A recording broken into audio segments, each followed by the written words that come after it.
Okay, so next topic is ground and excited state of the molecules. ठीक है, तो आप लोग को पता है ग्राउंड एंड एक्साइटेड स्टेट के बारे में कि इनिशियली जिस स्टेट पे आपका इलेक्ट्रॉन होता है that is ground state, and when that electron absorb some amount of light या फिर रेडिएशन, तो वो एक्साइट करके हाईएस्ट एक्साइटेड स्टेट पे चला जाता है। ठीक है, ओके, तो देखो, this is your ground state. ठीक है, ग्राउंड स्टेट में यूजुअली आपके जो इलेक्ट्रॉन्स होते हैं वो पेयर्ड होते हैं। ठीक है, लेकिन जब ये इलेक्ट्रॉन्स कुछ अमाउंट ऑफ लाइट एब्जॉर्ब करते हैं तो there are two possibilities. Like इसने अगर फोटोन ऑफ लाइट को एब्जॉर्ब किया तो देर आर टू पॉसिबिलिटीज़ कि एक इलेक्ट्रॉन तो ग्राउंड स्टेट में रहेगा, एक जिसने एक्साइट करना है। अब ना एक बात देख लो कि ट्रिपलेट स्टेट होती है ना, देर आर टू पॉसिबिलिटीज़, या तो ये ट्रिपलेट स्टेट में कन्वर्ट हो जाएगा या सिंगलेट में। ट्रिपलेट में हमेशा पैरेलल स्पिन रहती है, जैसे इसका एरो हेड ऊपर है ना, ये आपकी बुक में गलत दिया है, ये नीचे दिया ना, इसको ऊपर कर लो। ठीक है, this is the triplet state. और सिंगलेट स्टेट क्या होती है कि जिसमें स्पिन्स आपकी क्या हो, opposite.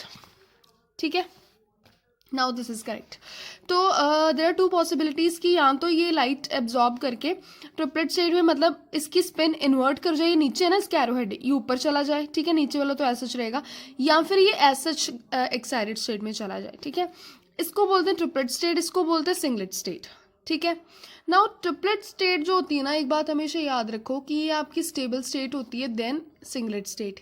And stability and energy का इन्वर्स रिलेशन होता है। अगर ये स्टेबल है तो इसकी एनर्जी क्या होगी, this is more stable, and इसकी एनर्जी क्या होगी, हैविंग अ लोअर एनर्जी। ठीक है, singlet state is less stable, stable कम है तो इसकी क्या होगी, high energy as compare to triplet state. ठीक है, इस बात को याद रखना हमेशा। Now why do you call it triplet state? अब देखो, स्पिन मल्टीप्लिसिटी कैसे निकालते हैं, 2s+1 लगा के। ठीक है, this is the formula for calculating your spin multiplicity. देखो, इसमें दोनों स्पिन्स के हैं सेम, मतलब एक स्पिन के लिए वैल्यू कितनी होती है, +½ यू नो डैट। ठीक है, इसके लिए +½ है तो इसके लिए भी कितनी होगी, +½ ठीक है, तो s की वैल्यू क्या आ जाएगी, +½ +½ ये कितना हो गया, 1। ठीक है, तो s की जगह पे 1 पुट कर दो, 2 × 1 + 1 दैट इज 2 + 3 मतलब 3, तो 3 इज फॉर ट्रिपलेट स्टेट। ठीक है, इसकी स्पिन मल्टीप्लिसिटी 3 है, इसके लिए इसको क्या बोलते हैं, ट्रिपलेट स्टेट बोलते हैं। ठीक है, अगर हम इसके लिए स्पिन जो आपकी मल्टीप्लिसिटी कैलकुलेट करें सिंगलेट के लिए, इसकी वैल्यू +½ होएगी, इसकी वैल्यू -½ होएगी। इसकी -½ क्यों, क्योंकि इसकी एरो हेड ऊपर है, इसका एरो हेड नीचे है। ठीक है, तो s की वैल्यू क्या आएगी, +½ -½ इज 0। ठीक है, तो स्पिन मल्टीप्लिसिटी 2s+1 क्या आएगी, 2 × 0 + 1, 2 × 0 0 1। तो अगर ये 1 आती है स्पिन मल्टीप्लिसिटी, इसके लिए इसको क्या बोलते हैं, सिंगलेट स्टेट। क्लियर है, now this is all about this. ठीक है, नाउ अच्छा एक और बात, अब नाउ डिपेंड्स कि ये जो आपका इलेक्ट्रॉन है ये कितना अमाउंट ऑफ लाइट एब्जॉर्ब कर रहा है, तो उसके हिसाब से वो एक्साइटेड स्टेट में जाएगा। ठीक है, look, there are various singlet states.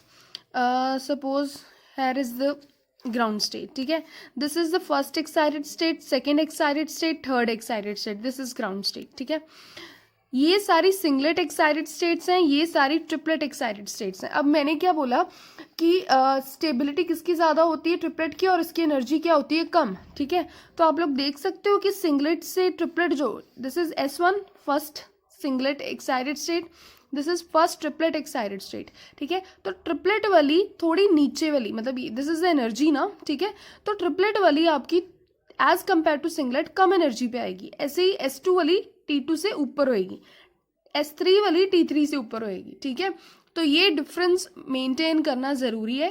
क्यों, स्टेबिलिटी के कारण। ट्रिपलेट वाली ज़्यादा स्टेबल होती है और इनकी एनर्जी कम होती है सिंगलेट से। ठीक है, तो जब भी आप लाइक कहीं भी शो करोगे तो आपने ऐसे ही करना है। ठीक है, सिंगलेट वाली को थोड़ा ऊपर रखना है, ट्रिपलेट वाली को नीचे रखना है। क्लियर है, okay. Okay, so here comes the another very important topic, that is Jablonski diagram. ठीक है, तो जैसे कि मैंने पहले भी बताया कि कोई भी मॉलिक्यूल है उसके ऊपर कोई रेडिएशन आती है तो some of the radiation is absorbed by this molecule and some is reflect back and some part of it is transmitted, ठीक है। हमने बात करनी है जो रेडिएशन इस मॉलिक्यूल ने एब्जॉर्ब कर ली है, ठीक है। तो अब देखो, जो सपोज इस एक मॉलिक्यूल ने रेडिएशन एब्जॉर्ब कर ली, ज़रूरी नहीं है कि अगर उसने रेडिएशन को एब्जॉर्ब किया तो वो कोई ना कोई केमिकल रिएक्शन भी देगा ही देगा, ठीक है। इट माइट हैपन कि वो उस एनर्जी को क्या कर दे, उस रेडिएशन को क्या कर दे, री एमिट, ठीक है। तो अब एक मॉलिक्यूल एब्जॉर्ब्ड रेडिएशन को किन किन वेज में री एमिट करेगा वो हम लोग एक्सप्लेन करेंगे with the help of Jablonski diagram. Clear है? Here is your Jablonski diagram, ठीक है। इसमें ये S0 क्या आपकी ground state, S1 is first singly excited state, singly excited state second, third singly जो आपकी एक्साइटेड स्टेट है। T1 is your first triplet excited state, second triplet excited state, third triplet excited state, ठीक है। Clear है? तो अब इसमें देखो, कोई भी इलेक्ट्रॉन आपका ग्राउंड स्टेट में है, ठीक है, उसने कितना अमाउंट ऑफ रेडिएशन को एब्जॉर्ब किया उसके ऊपर डिपेंड करेगा कि वो फर्स्ट एक्साइटेड स्टेट में जाएगा, सेकंड में जाएगा कि थर्ड में जाएगा, ठीक है। हमें यहाँ पे एब्जॉर्प्शन से मतलब नहीं है, हमें री एमिशन से मतलब है कि जब वो सपोज पहुँच गए यहाँ पे तो उसने री एमिट कैसे करना है एनर्जी को। तो basically there are two ways, ठीक है। First is your non radiative process, ठीक है। Second is your radiative process, ठीक है। First is your non radiative process, second is your radiative process.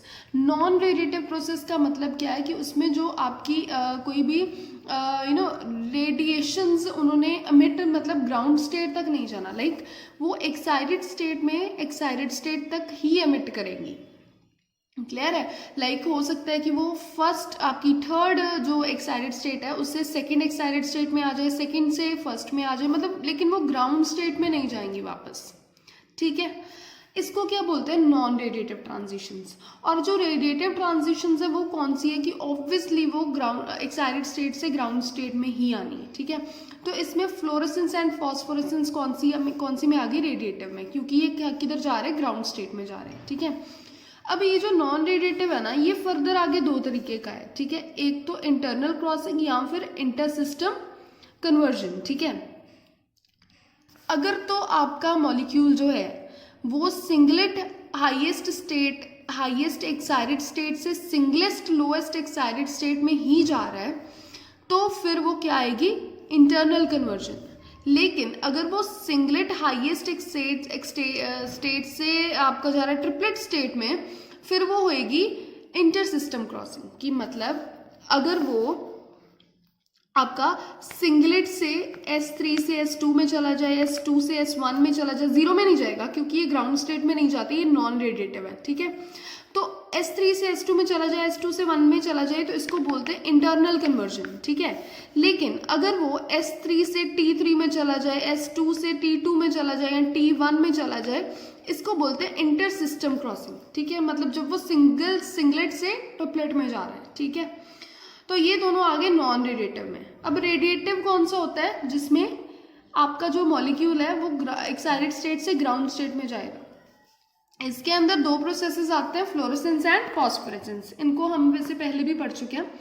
Fluorescence जो होता है आपका, वो होता है आपका रैपिड प्रोसेस, कि वो फटाफट जो है ना वो फटाफट से इधर आ जाता है, ठीक है। फॉस्फोरेसेंस आपका होता है, वो होता है स्टेडी प्रोसेस, स्लो प्रोसेस। अब ये आपका फास्ट क्यों होता है और ये स्टेडी क्यों होता है? ये क्वेश्चन भी आ जाता है।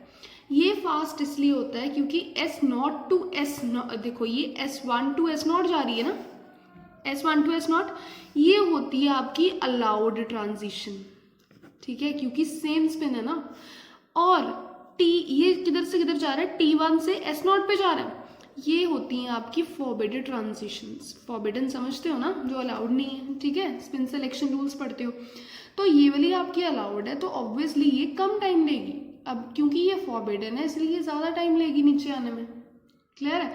तो इसीलिए जो आपकी फ्लोरेसेंस होता है वो आपका फास्ट प्रोसेस होता है और फॉस्फोरेसेंस जो होता है वो क्या होता है?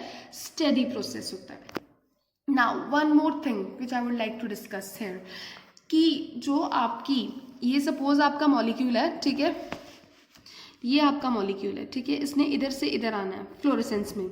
तो इसकी ना इधर जो होगी ना वेवलेंथ, वो इसकी इधर जो वेवलेंथ होगी ना वो ज़्यादा होगी as compare to this. Wavelength ज़्यादा मतलब एनर्जी कम होगी। तो मतलब कि जब ये वापस आएगा ना, पहले जब इसने एब्जॉर्ब की, ठीक है, एब्जॉर्ब करेगा कुछ अमाउंट ऑफ वेवलेंथ, ठीक है, मतलब इसकी कुछ एनर्जी होगी। तो ग्राउंड स्टेट में इसकी एनर्जी जो है वो ज़्यादा होगी देन एक्साइटेड स्टेट, क्योंकि एक्साइटेड स्टेट में ये एक्टिवेटेड है तो वो कोलिजन्स होंगी उसके दूसरे मॉलिक्यूल्स के साथ भी जो सराउंडिंग में है, तो वो अपनी एनर्जी उनको ट्रांसफर कर देता है, ठीक है। तो इसीलिए एब्जॉर्ब्ड मॉलिक्यूल की एनर्जी जो होती है वो ज़्यादा होती है और वेवलेंथ कम होती है। री एमिटेड जो मॉलिक्यूल होते हैं, एमिशन मॉलिक्यूल जो होता है, उसकी एनर्जी कम होती है और वेवलेंथ क्या होती है, ज़्यादा होती है। ये दोनों के लिए एप्लीकेबल है। आपका फॉस्फोरेसेंस में भी ऐसे ही होगा कि जो आपका ग्राउंड स्टेट में मॉलिक्यूल है उसकी एनर्जी ज़्यादा होगी और वेवलेंथ कम होगी, लेकिन जब वो एक्साइटेड स्टेट से वापस आएगा तो उसकी एनर्जी क्या हो जाएगी, कम, क्योंकि एक्साइटेड स्टेट में वो एक्टिवेटेड और अपनी एनर्जी ट्रांसफर कर सकता है दूसरे मॉलिक्यूल्स को, सराउंडिंग मॉलिक्यूल्स को। क्लियर है? तो ये दोनों आ जाते हैं रेडिएटिव में, और नॉन रेडिएटिव में आपके आते हैं internal conversion and intersystem crossing. Clear है? Okay, now comes to next topic, that is luminescence. ठीक है, ल्यूमिनेसेंस भी आप लोगों ने सुना होगा। देखो बेसिकली क्या होता है, जब हम अपने घर में लाइट ऑन करते हैं, बल्ब ऑन करते हैं, तो बल्ब में क्या होता है, बल्ब जो है वो लाइट एमिट करता है, तभी तो सारे रूम में क्या हो जाता है, लाइक आपकी लाइट स्प्रेड हो जाती है, ठीक है, वो लाइट को एमिट करता है, ठीक है। अगर हम कोई और प्रोसेस देखें तो उसमें हीट जो होती है वो हीट इवॉल्व होती है, क्योंकि अगर आप जलते हुए बल्ब को हाथ लगाओ तो वो गर्म होता है, ठीक है, मतलब कुछ ना कुछ हीट प्रोड्यूस हो रही है ना। अगर आप कोयले सपोज आप आग लगाते हो, ठीक है, आग लगाने से भी क्या होती है, हीट प्रोड्यूस होती है, लेकिन उससे लाइट, मतलब जिस प्रोसेस से लाइट भी प्रोड्यूस एमिट हो रही है उधर हीट तो बेसिकली वैसे आती है, ठीक है, लेकिन कुछ प्रोसेसेस ऐसे हैं जिनमें लाइट भी प्रोड्यूस होती है और कोई हीट भी इवॉल्व नहीं होती, ठीक है। उन प्रोसेसेस को क्या बोलते हैं, ल्यूमिनेसेंस बोलते हैं। फॉर एग्जांपल अभी हम अगर ये वाले प्रोसेसेस देखें जबलॉन्स्की डायग्राम में, कि जब आपका मॉलिक्यूल एनर्जी को री एमिट करता है और वो एक्साइटेड से ग्राउंड स्टेट में आता है, तो वो कुछ ना कुछ अमाउंट ऑफ लाइट एमिट ही करता है ना, ठीक है, तो उसमें कोई हीट तो नहीं प्रोड्यूस हो रही ना, तो ऐसे प्रोसेसेस को हम क्या बोलते हैं, ल्यूमिनेसेंस। क्या होता है, फोटो प्रोसेस होता है जिसमें लाइट एमिट होती है bye substance without the action of heat, ठीक है। अब ये जो ल्यूमिनेसेंस प्रोसेस है ना, ये 3 तरह का होता है, fluorescence, phosphorescence and chemiluminescence. Fluorescence and phosphorescence हम ऑलरेडी डिस्कस कर चुके हैं, ठीक है, एक बार ही दोबारा से देख लो। होता क्या है फ्लोरेसेंस में, ये क्या होता है, आपका फास्ट प्रोसेस होता है, ठीक है, radiative emission of light by the return of excited molecule, ठीक है। तो फ्लोरेसेंस क्या होता है, जब ये S1 से S0 में आता है, मतलब सिंगलेट स्टेट हाईएस्ट से ग्राउंड स्टेट में आता है, ठीक है। अच्छा, इसके बाद इसमें हम ये भी पढ़ चुके हैं कि वेवलेंथ जो लाइट एमिटेड की होती है वो क्या होती है, लॉन्गर होती है देन द एब्जॉर्ब्ड, की जब वो एब्जॉर्ब करता है उसकी वेवलेंथ कम होती है, एमिटेड की ज़्यादा होती है, लेकिन एमिटेड की एनर्जी कम होती है, ठीक है, क्योंकि वेवलेंथ और एनर्जी में क्या है, इनवर्स रिलेशन है। क्लियर है? अच्छा, उसके बाद इसमें हमने क्या पढ़ा है, अच्छा अब ना कई केसेस में क्या होता है कि जो एक्साइटेड मॉलिक्यूल है ना S1 स्टेट में और वो S0 स्टेट में आता है, तो वो ना लाइक मैंने आपको क्या बोला कि जब वो एमिट करता है तो उसकी वेवलेंथ क्या हो जाती है, इंक्रीज कर जाती है, सॉरी उसकी एनर्जी डिक्रीज कर जाती है। लेकिन कई बार क्या होता है कि जब वो एक्साइट होकर री एमिट करता है ना लाइट, तो that would be of same wavelength as emitted, ठीक है। उस केस में फ्लोरेसेंस को क्या बोलते हैं, रेजोनेंस फ्लोरेसेंस, ठीक है। ओके, अब ये फ्लोरेसेंस की कुछ एग्जांपल्स हैं, फ्लोराइट एंड फ्लोरोस्पर, ठीक है, ऑर्गेनिक डाइज हैं, लो डेंसिटी वाले पेट्रोलियम प्रोडक्ट्स हैं, मतलब ये सारे फ्लोरेसेंट के आपके एग्जांपल्स हैं। Next is your phosphorescence. Phosphorescence क्या होती है, जो स्टेडी प्रोसेस होता है, ये T1 से S0 तक जाती है, ठीक है, क्योंकि स्पिन वेरिएशन है तो इसलिए ये वाला प्रोसेस आपका स्पिन फॉरबिडन होता है। स्पिन फॉरबिडन होने के कारण ये स्टेडी प्रोसेस होता है, ठीक है। बाकी केस इसमें भी वही है कि जो एमिटेड रेडिएशन है उनकी वेवलेंथ कम होती है देन एब्जॉर्ब्ड रेडिएशंस, और एमिटेड रेडिएशंस की एमिटेड की वेवलेंथ ज़्यादा होती है देन एब्जॉर्ब्ड, और उसकी एनर्जी कम होती है, ठीक है। क्यों? क्योंकि वो एक्साइटेड स्टेट में बाकी मॉलिक्यूल्स को अपनी एनर्जी ट्रांसफर कर देता है, ठीक है। ये डिफरेंस है, डिफरेंस में वही सारा कुछ है, ठीक है, इसको ध्यान से पढ़ लूँगा। नाउ इसका थर्ड प्रोसेस है कैमिल्यूमिनेसेंस, ठीक है। अब कैमिल्यूमिनेसेंस क्या होता है देखना जरा। It is basically the phenomenon of emission of visible light as a result of chemical change at ordinary temperature. देखो हमने क्या देखा है कि फोटोकेमिकल रिएक्शंस में जो फोटो एनर्जी है वो केमिकल एनर्जी में कन्वर्ट हो रही है, ठीक है।